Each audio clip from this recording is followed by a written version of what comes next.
Assalamualaikum anak yang soleh dan soleha. Apa kabar kalian semua? Alhamdulillah kalau sehat semuanya. Kalian pasti sudah siap mulai pembelajaran hari ini kan? Sebelum mulai pembelajaran hari ini, mari kita berdoa terlebih dahulu. Sikap yang baik, duduk yang baik, tangan diangkat, tundukkan kepala dan pejamkan mata. Ila hadratin Nabi Mustafa Rasulullah SAW wa alihi wa baitihil kiram, ila hadratin Syekh Abdul Qadir Jailani, ila hadratin Syekh Hasyim Asy'ari, ila muasabah ta'limiyah Kebonsari wa satidina wa tilmidina wa walidina al-fatihah. A'udzubillahi minasyaitonir rajim. Bismillahirrahmanirrahim. Alhamdulillahirabbil alamin. Arrahmanirrahim. Maliki yaumiddin. Iyyaka na'budu wa iyyaka nasta'in. Ihdinas siratal mustaqim. Siratal ladzina an'amta 'alaihim ghairil maghdubi 'alaihim waladdallin. Bismillahirrahmanirrahim. Allahumma sholli sholatan kamilatan wa salim salaman taman ala sayyidina Muhammadinil ladzi tanhalu bihil uqadu wa tanfariju bihil kurabu wa tuqadu bihil hawaiju wa tunalu bihil raibu wa husnul khawatimi wa yustasqal ghamamu biwajil karim wa ala alihi wa sahbihi fi kulli lamhati wa nafasi bi'adadi kulli ma'lumillah. Raditu billahi robba wa bil islami dina wa bi muhammadin nabiyya wa rasula rabbi zidni ilma warzuqni fahma waj'alni min ibadika sholihin. Nah, sekarang kita akan belajar tematik kelas 4, tema 3 tentang lebih peduli terhadap makhluk hidup. Sekarang kita akan belajar tentang pelajaran IPS, yaitu yang memuat mengidentifikasi karakteristik ruang dan pemanfaatan sumber daya alam untuk kesejahteraan masyarakat dari tingkat kota, kabupaten, sampai tingkat provinsi, dan menyajikan hasil identifikasi karakteristik ruang dan pemanfaatan sumber daya alam untuk kesejahteraan masyarakat dari tingkat kota, kabupaten, sampai tingkat provinsi.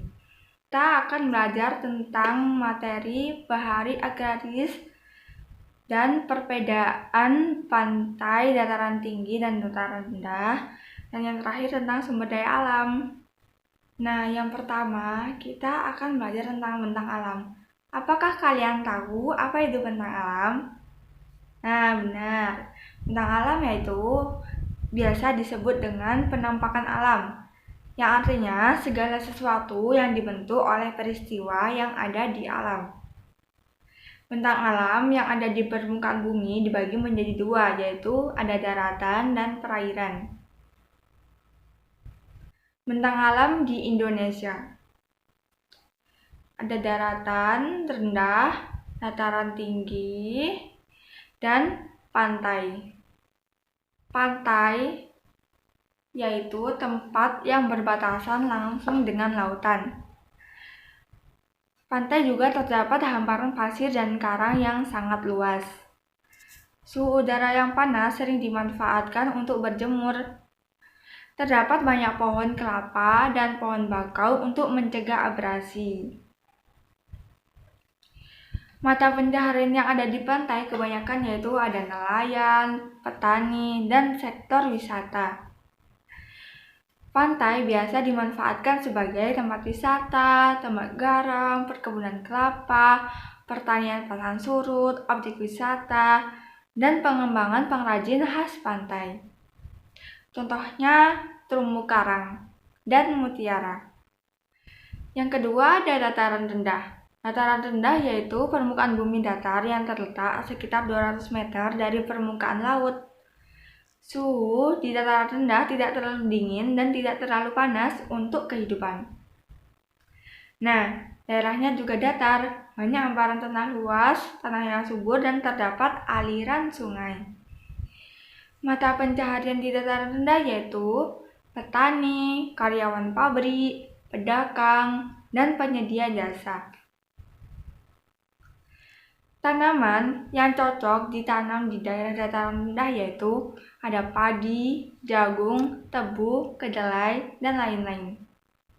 Biasanya dataran rendah dimanfaatkan untuk tempat permukiman, lahan pertanian, peternakan, perdagangan, dan industri. Industri itu seperti pabrik-pabrik yang biasanya ada di kota besar. Nah, di dataran rendah ada tanaman padi, dan padi termasuk tanaman yang sangat penting bagi penduduk Indonesia karena padi dapat menghasilkan beras, dan sebagian besar penduduk Indonesia menjadikan beras sebagai makanan pokoknya. Yang ketiga ada dataran tinggi. Dataran tinggi yaitu permukaan datar yang terletak sekitar 500 meter dari atas permukaan laut. Dataran tinggi terbentuk karena adanya desakan dari tenaga dalam bumi, suhu udara yang sejuk, dan udara yang dingin.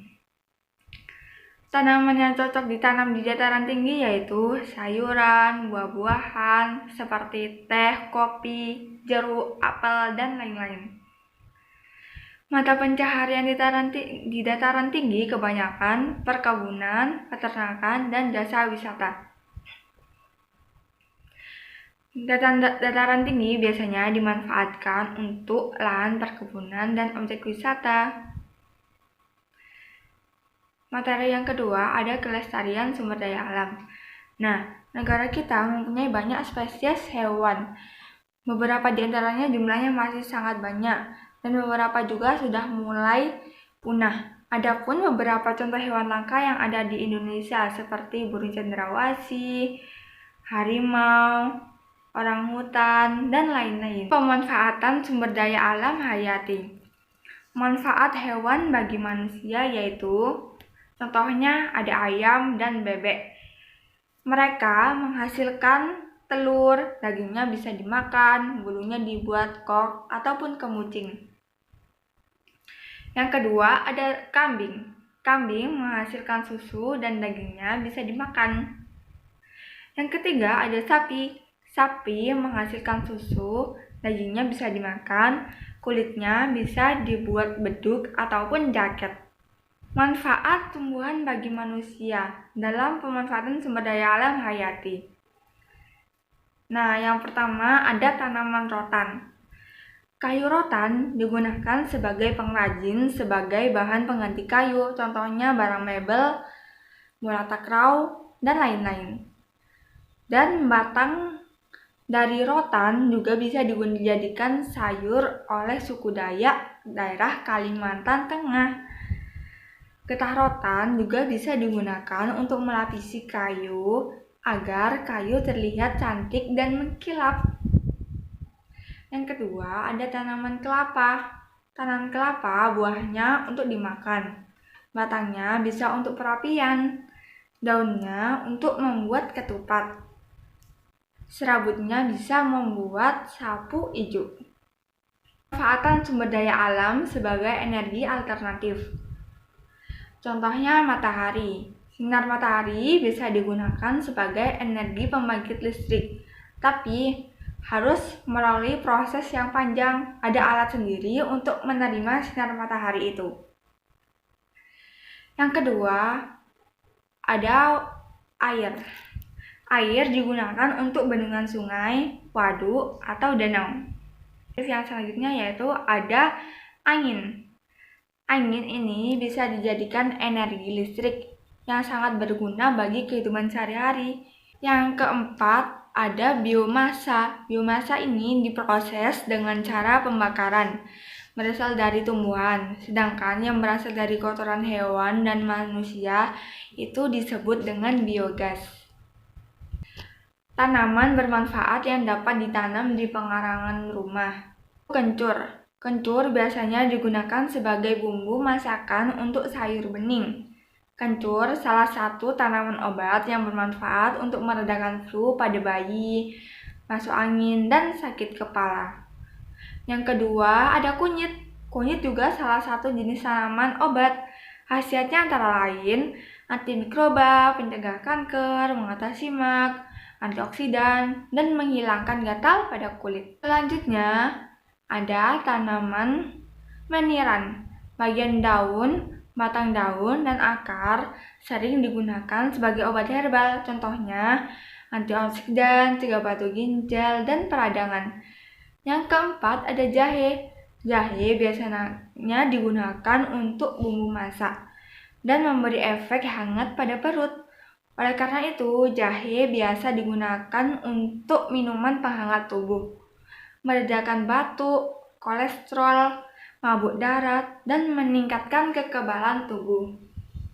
Wah, banyak sekali ya manfaat-manfaat dari tanaman-tanaman tadi. Pembelajaran sudah sampai sini. Terima kasih. Wassalamualaikum warahmatullahi wabarakatuh. Mari kita baca doa dulu. Kita baca surat Al-Asr sebelum menutup pembelajaran hari ini. Bismillahirrahmanirrahim. Wal asri innal insana lafi khusrin illal ladzina amanu wa amilus solihati wa tawasaw bil haqqi wa tawasaw bis sabr. Shadaqallahul azim.